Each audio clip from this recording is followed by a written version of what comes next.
भक्तगणों, आज आपको वाल्मीकि रामायण अध्यायकांड में राम कथा में वशिष्ठ का शिष्ट परंपरा के साथ इक्ष्वाकु को कुल की परंपरा बताकर ज्येष्ठ के ही राज्याभिषेक का औचित्य सिद्ध करना और श्री राम से राज्य ग्रहण करने के लिए कहना। तो कथा आपको सुनाऊंगा, आप इसको ध्यान पर सुने और इस चैनल को लाइक सब्सक्राइब जरूर करें। कथा राम कथा सुनिए। श्री रामचंद्र जी को रुष्ट जानकर महर्षि वशिष्ठ ने उनसे कहा, रघुनंदन, महर्षि जावली भी यह जानते हैं कि इस लोक के प्राणियों का परलोक में जाना और आना होता रहता है, अथवा ये नास्तिक नहीं है। जगदीश्वर, इस समय तुम्हें लौटाने की इच्छा से ही इन्होंने यह नास्तिकतापूर्ण बात कही थी। तुम मुझसे इस लोक की उत्पत्ति का वृत्तांत सुनो।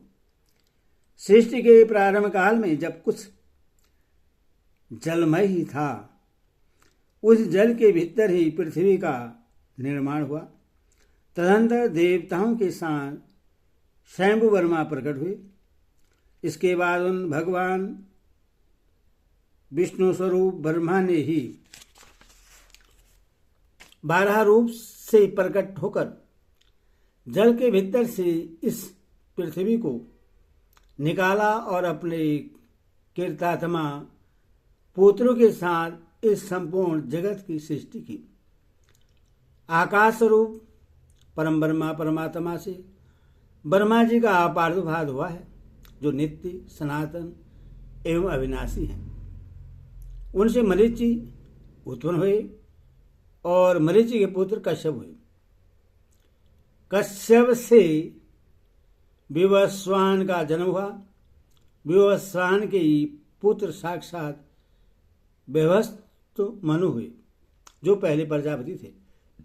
मनु के पुत्र इक्ष्वाकु हुए, जिन्हें मनु ने सबसे पहले इस पृथ्वी का स्मृतिशाली राज्य सौंपा था। उन राजा इक्ष्वाकु को तुम अयोध्या का प्रथम राजा समझो। इक्ष्वाकु के पुत्र श्रीमान कुशी के नाम से विख्यात हुए। कुशी के वीर पुत्र विकुक्षी हुए। विकुक्षी के महातेजी प्रतापी पुत्र बाण हुए। बाण के महाबाहु पुत्र अरणि हुए, जो बड़े भारी तपस्वी थे।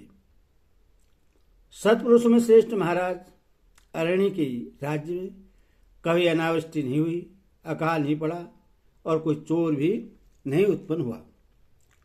महाराज अरणि से राजा पृथु हुए। उन पृथु से महातेजस्वी त्रिशंकु की उत्पत्ति हुई। वे वीर त्रिशंकु विश्वामित्र के सत्य वचन के प्रभाव से सदेह स्वर्गलोक को चले गए थे। त्रिशंकु के महायशस्वी धुंधुमार हुई। धुंधुमार से महातेजस्वी यवनाशव का जन्म हुआ। यवनाश के पुत्र श्रीमान मानधाता हुए। मानधाता के महान तेजस्वी पुत्र सुसंधि हुए। सुसंधि के 2 पुत्र हुए, ध्रुवसंधि और प्रेषणजित। ध्रुवसंधि के यशस्वी पुत्र शत्रुसूदन भरत थे। महाभाव भरत से असित नामक पुत्र उत्पन्न हुआ, जिसके शत्रुभूत प्रतिपक्षी राजा ये हेय, तालजंग और सुरवीर शशबिंदु उत्पन्न हुए थे।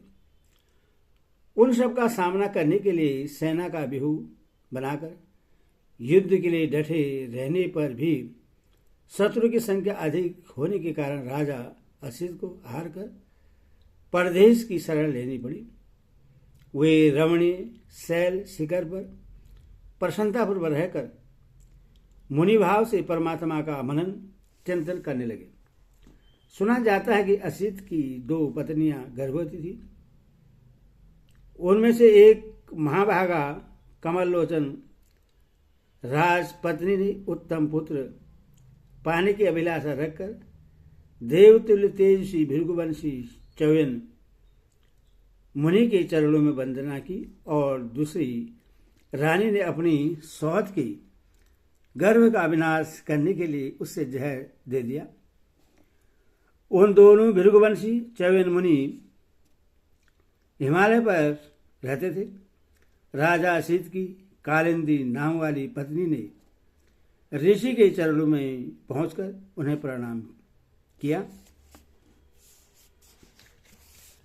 मुनि ने प्रश्न होकर पुत्र की उत्पत्ति के लिए वरदान चाहने वाली रानी से इस प्रकार कहा, देवी, तुम्हें एक महामनस्वी लोक विख्यात पुत्र प्राप्त होगा, जो धर्मात्मा, शत्रुओं के लिए अत्यंत भयंकर, अपने वंश को चलाने वाला और शत्रु का सारक होगा।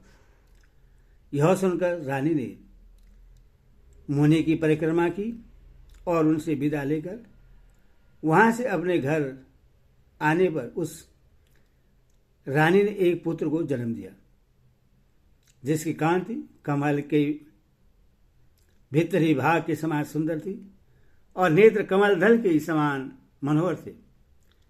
सौत ने उसके गर्भ को नष्ट करने के लिए जो गर विष दिया था, उस गर के साथ ही वह बालक प्रकट हुआ, इसीलिए सगर नाम से प्रसिद्ध हुआ।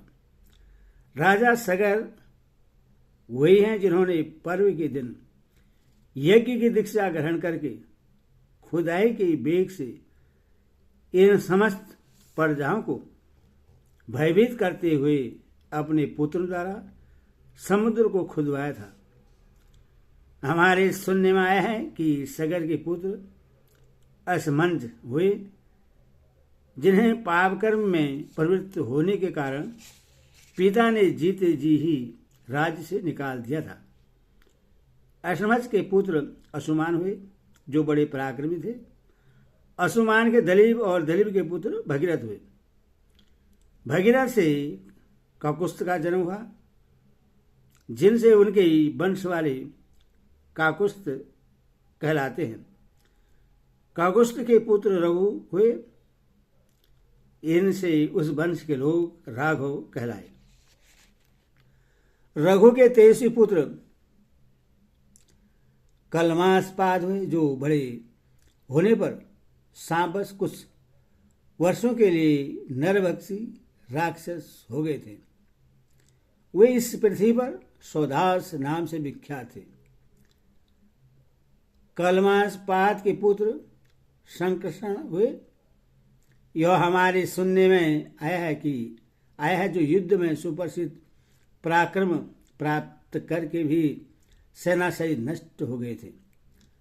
संकर्षण के सूरवीर पुत्र श्रीमान सूरदर्शन हुए। सूरदर्शन के पुत्र अग्निवण और अग्निवण के पुत्र शीघ्र थे। शीघ्र के पुत्र मरु, मरु के पुत्र पशुशुर्व तथा पशुशुर्व के महाबुद्धिमान पुत्र अम्बरीश हुए। अम्बरीश के पुत्र सत्य पराक्रमी नहुष थे। नहुष के पुत्र नाभाग हुए, जो बड़े धर्मात्मा थे। नाभाग के 2 पुत्र हुए, अज और सुब्रत। अज के धर्मात्मा पुत्र राजा दशरथ थे। दशरथ के ज्येष्ठ पुत्र तुम हो, जिसकी श्री राम के नाम से प्रसिद्धि है।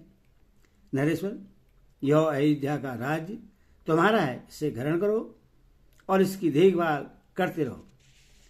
समस्त इक्ष्वाकु कुल वंशियों के यहाँ ज्येष्ठ पुत्र ही राजा होता आया है। ज्येष्ठ के होते हुए छोटा पुत्र राजा नहीं होता है। ज्येष्ठ पुत्र का ही राजा के पद पर अभिषेक होता है।